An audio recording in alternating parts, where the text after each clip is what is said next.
Swayam Prabha. Digital India. Educated India.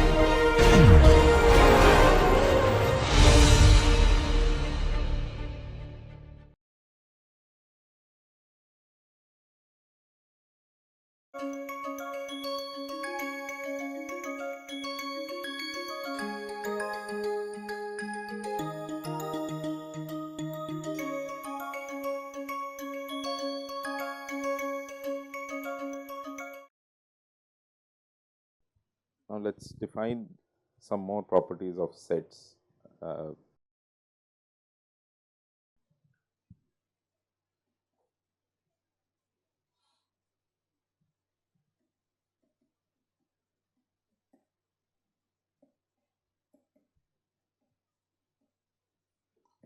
there are three different concepts that we will need: open sets, closed sets, and compact sets. Okay. What is an open set? So let S be a subset of Rn, okay, and define this B of x comma R as the set of Y in Rn. Okay, so here x belongs, x is a point in Rn and R is just a real number, it's just a positive number.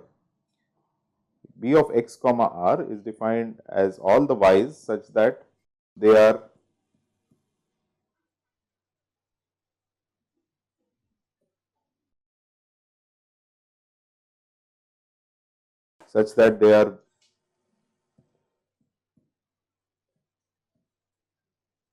at distance strictly less than R from x. Okay. So here again my axis, I am just drawing two axes. Here is my point x, and if I take my R here defines a radius,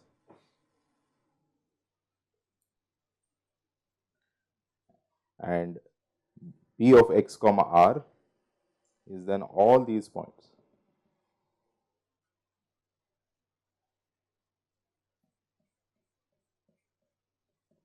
All of these points that lie in a ball of radius R around x. So this is called a ball of radius R around x. Now, because we are keeping this strictly less, what we are excluding is those points that are at exactly distance R. So the shell of this ball is actually excluded. So if you want this shell here, this one is this is excluded from this definition, from this set. Okay. Now we say that S is an open set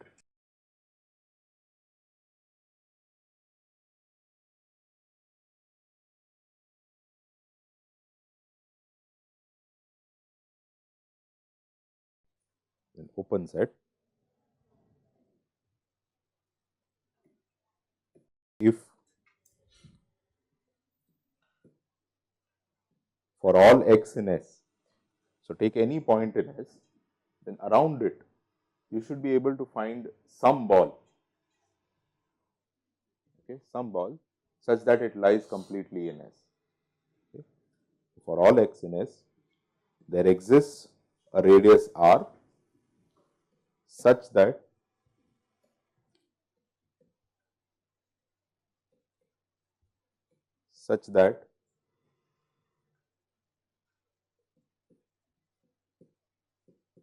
if I look at this ball of radius R around centered at x, this ball is completely in S.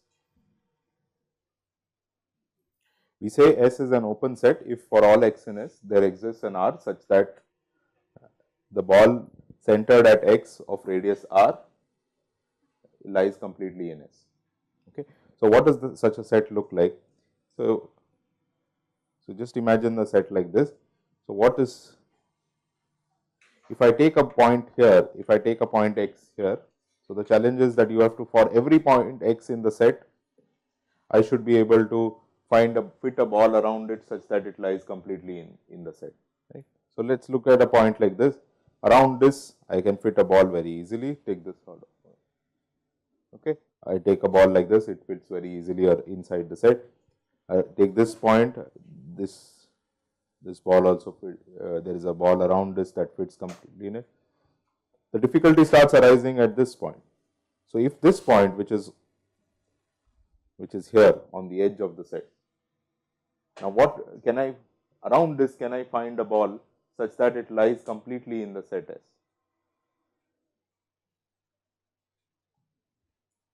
So, whatever ball I choose, however small I make the ball, I will have a problem, because some part of that ball is going to spill outside the set. It's just the way the set is, right. No matter how small I make this, how tiny I make the radius, some part of the ball is going to spill outside the set, and this condition here, this condition is going to get violated, right. So, sets like this which have a shell or have what we call a boundary, those kind of sets are not open. All right. Now, there are other kinds of sets. Now, a set does not necessarily have to look like this, like a contiguous body, right. For example, a set can be just a bunch of isolated points. This is also a set. Now, is this set open?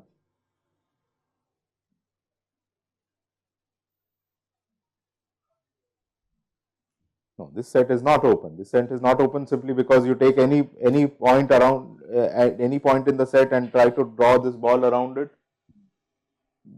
It has several other points apart from the points in the set, right? So, the ball has to be completely within the set, and that is not possible here. Okay, so open a set that is open will, you should imagine it as a set, as a set that's contiguous and has no shell. Okay. Now, that doesn't mean a set, it doesn't mean that it should have a certain overall shape. For example, here I have drawn it almost like an ellipse. A set could have a shape like this also, some strange shape like this. And if I exclude the shell around this, that would be an open set. All right. As an example, take the ball itself. The ball itself, the ball of radius r around x, that itself is an open set, because every point I take inside the ball, I can find an even smaller ball that lies completely inside this particular ball, right? And I can I can keep doing this. Okay.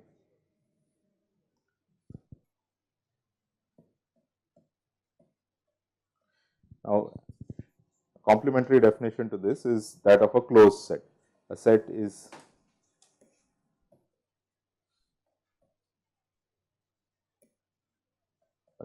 said to be closed if its complement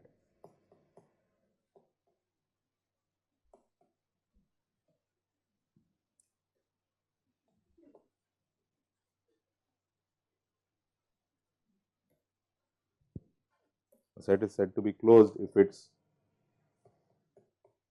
complement is open.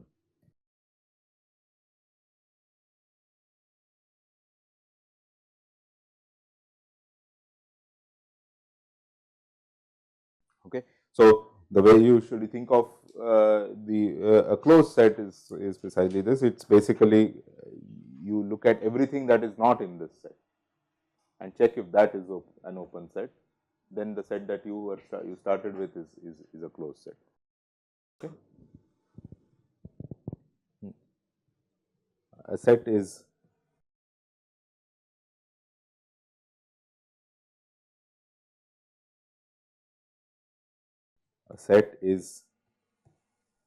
said to be compact if, now here remember I am talking of sets in Rn. There is a much more general definition outside of Rn, but for Rn this is equivalent to all definitions. A set is said to be compact. So let me be more precise here. A set in Rn is said to be compact if it is closed and bounded.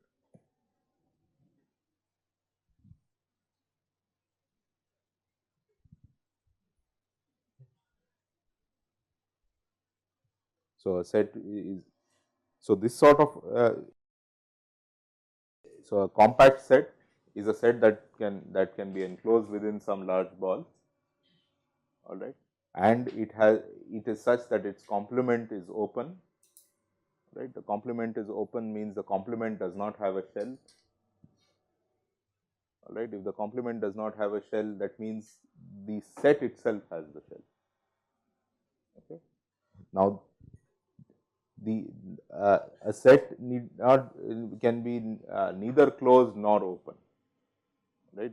These are not the only categories of sets. Of course, it can be neither closed nor open. Say for example, but whether a set is open or closed depends on the ambient dimension in which we are looking at the set.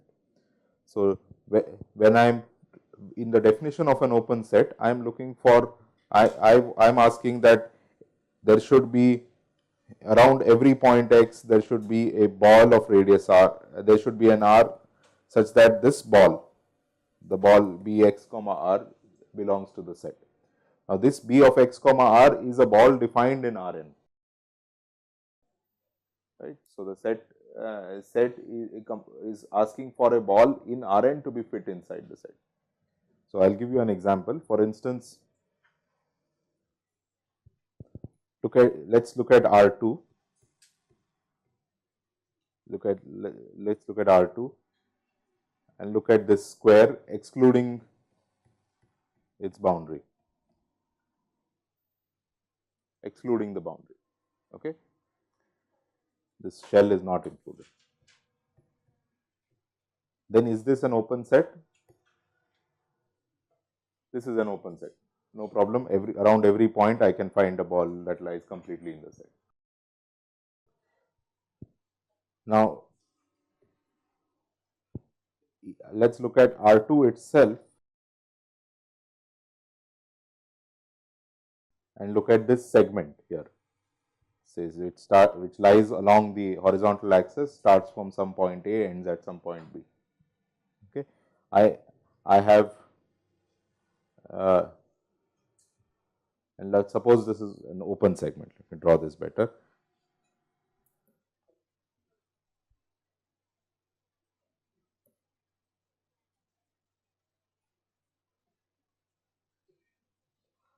So it starts from some point A, ends at some point B, but A and B are themselves not included. Okay. Now is this set an open set?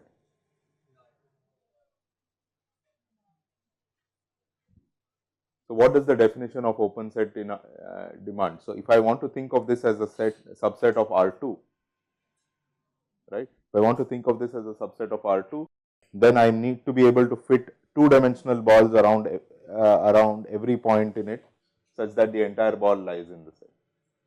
But two-dimensional balls will always spill outside the set, right? So as a subset of R2, so if I express this set using two coordinates, and a coordinate for the horizontal axis as well as one for the vertical axis, then as a subset of R2, this set is not open.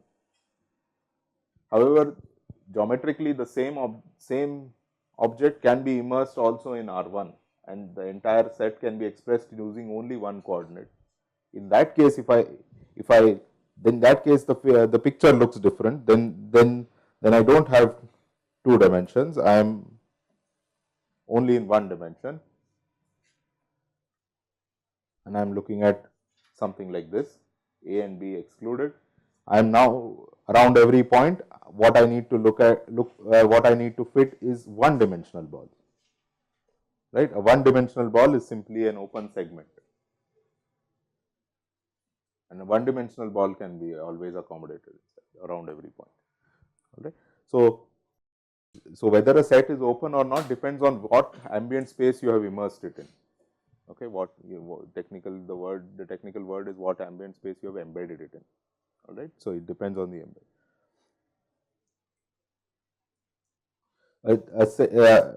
Being open or closed again has no relation to how many pieces the set is made of.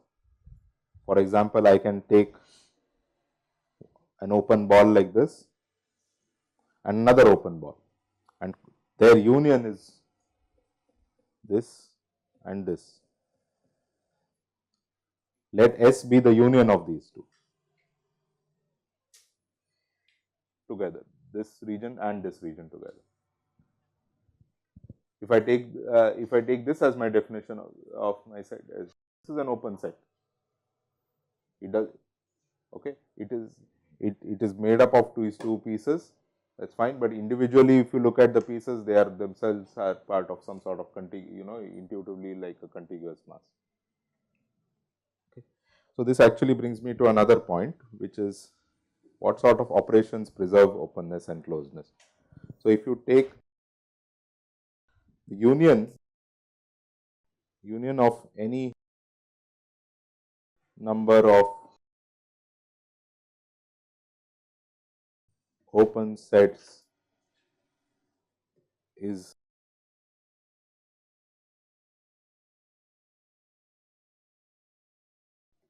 open.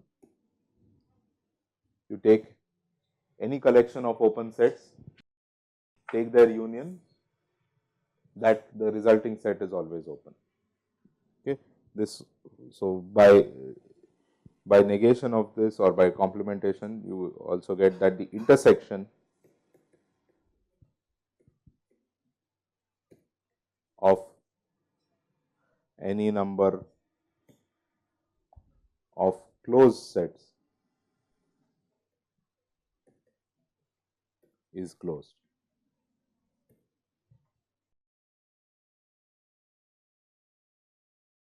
The intersection of finitely many open sets is open.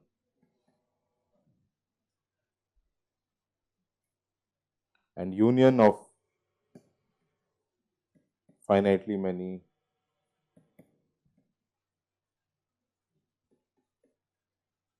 closed sets is closed.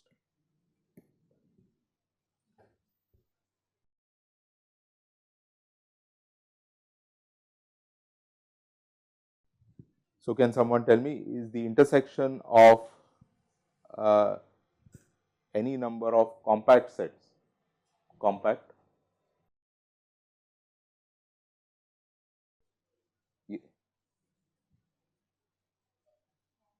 So, the intersection of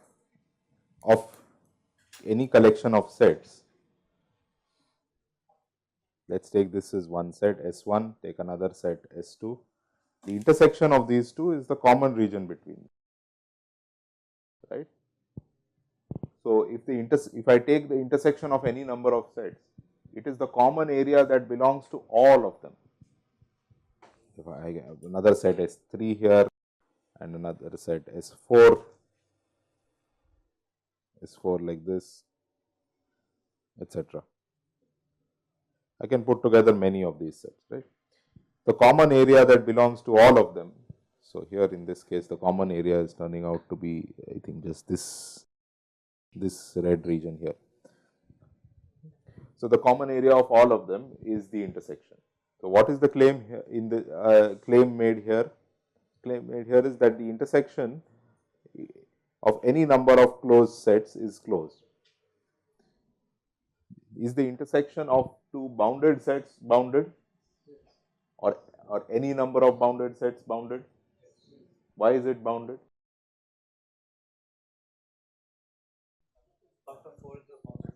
It is part of the any one of them for sure, right?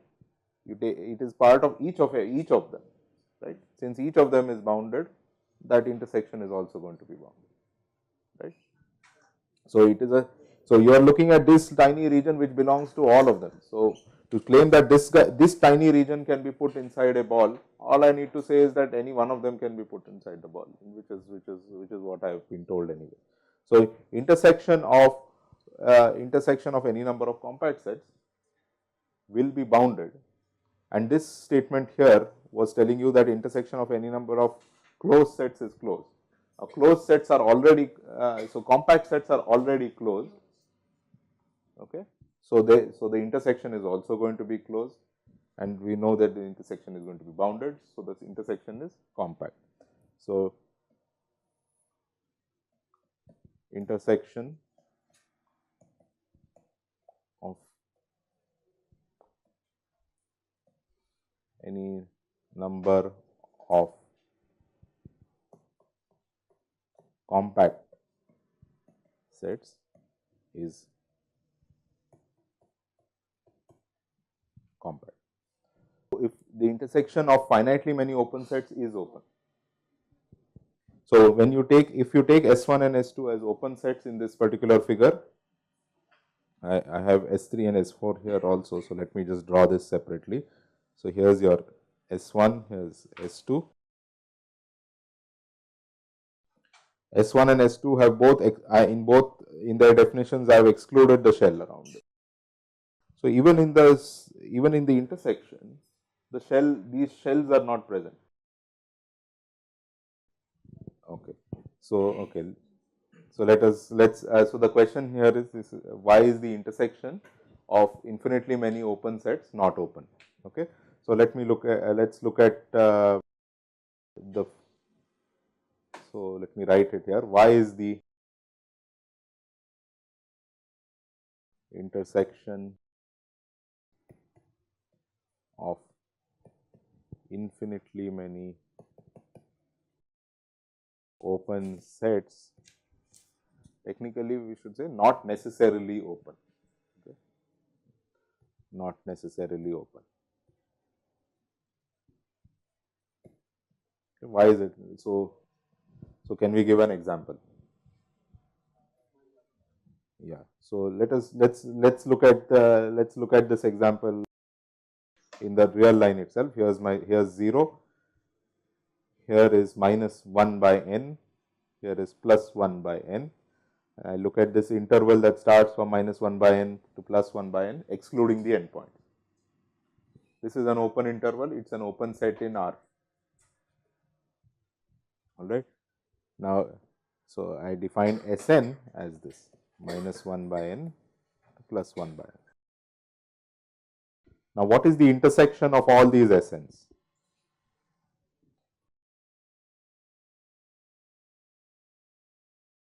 In starting from say 1 and going up till infinity.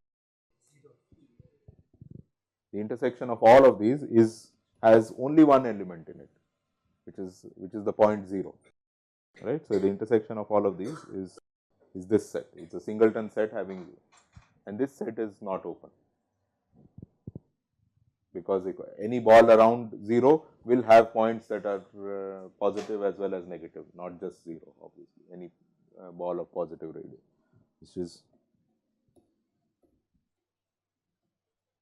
not open. All of these were open.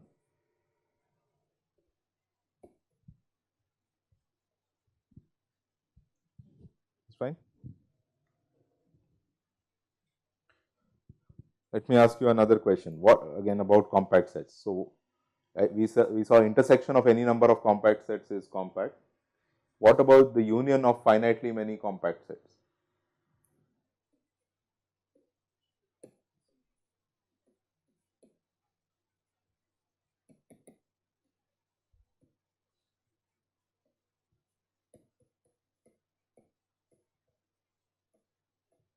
Union of finitely many compact sets.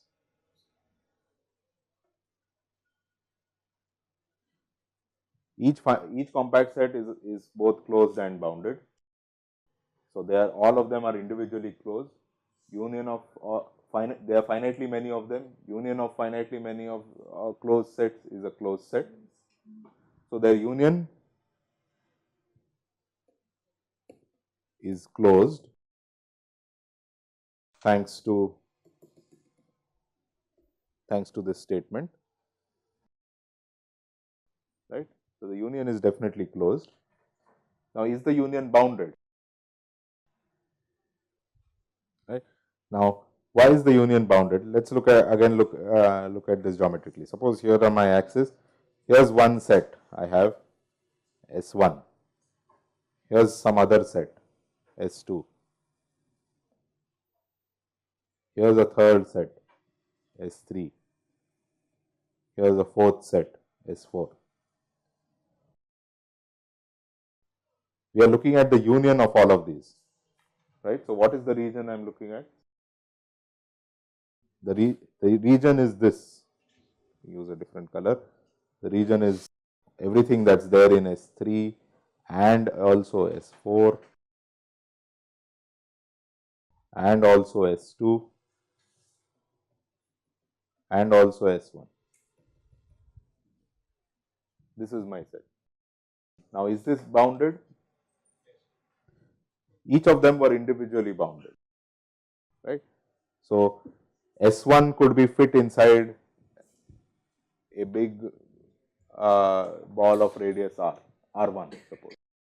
S2 could be fit inside a ball of radius R2. S3 could fit inside a ball of radius R3. S4 could fit inside a ball of radius R4, right? So, each SI can be fit inside a ball of radius centered at the origin and of radius Ri, suppose, right?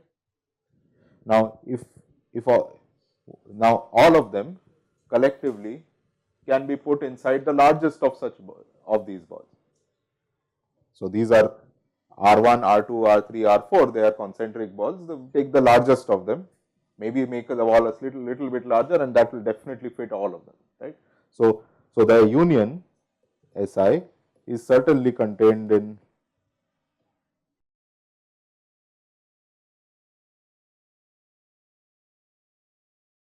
the maximum of this.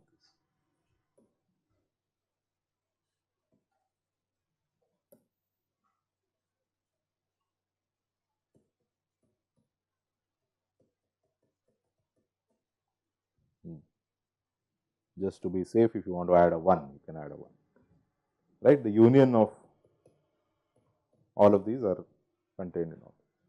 So, the union of and this maximum here is a maximum of a few real numbers. It is a maximum of some finitely many real numbers, whatever, it will be a finite number, right. So, consequently this ball is also of finite radius. So, the union is we just checked is closed, and we by this argument the union is now also bounded. So, the union is both closed and bounded. So, consequently the union of finitely many compact sets, union of finitely many compact sets is compact.